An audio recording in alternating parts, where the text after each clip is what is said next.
There at the cafeteria, he awkwardly sits with someone he doesn't know. Why, you ask, does he do it?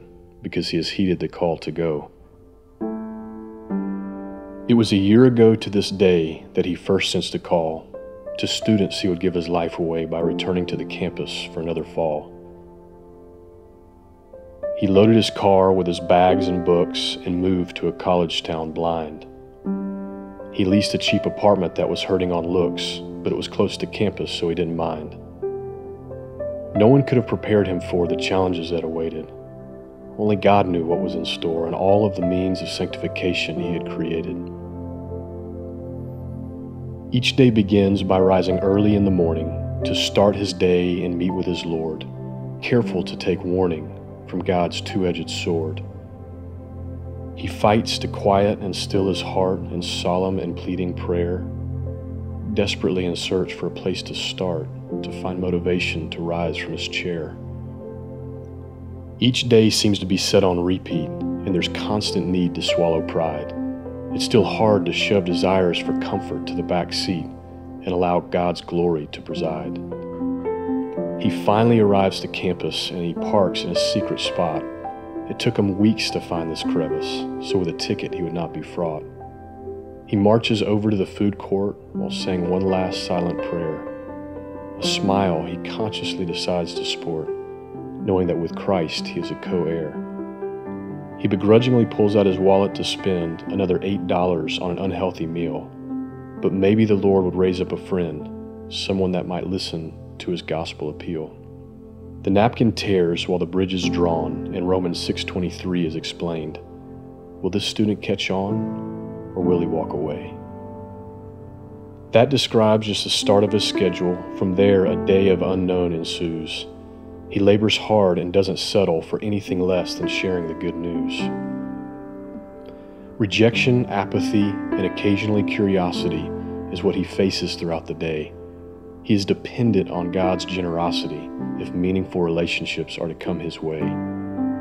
By 5 p.m., he's emotionally depleted and limps back to his ride. Although his day is far from completed, he heads home for a bite to eat and to hide. He takes some time to rest his mind, his body, and his soul, and at this point he's usually pressed to reevaluate his daily goal. Do I go back, is his internal wrestle, or do I slack, stay here and nestle? But if he musters the strength from the Lord and places his confidence there, he will march out of the door and overcome his feelings of despair.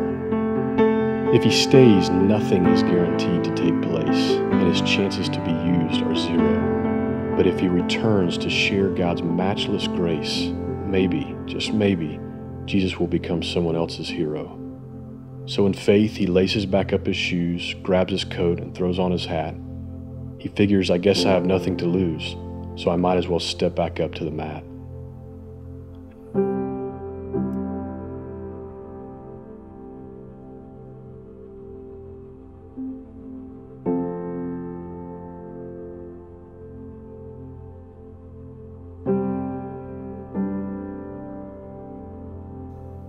It is now well past midnight, and he decides there's nothing left to be said. So he heads home, maybe slipping through a red light, because the rest of the town has long since gone to bed. Once he arrives back to his quiet abode, he prays and prepares to go to sleep. And as his eyes begin to close, he hears a faint little beep. After an exhausting day without much to show, he thinks what could possibly be next.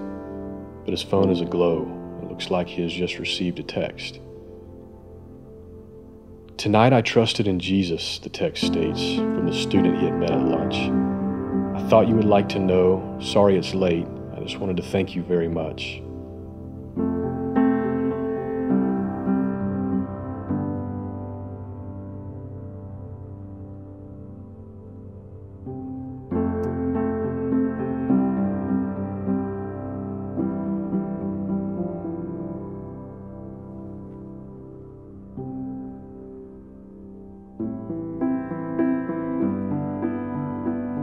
One day, after a couple years had passed and I got to see him grow, I noticed something through the glass of the cafeteria window.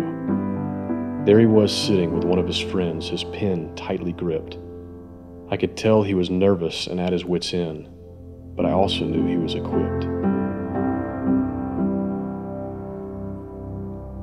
There at the cafeteria table, he awkwardly sits with someone he hardly knows.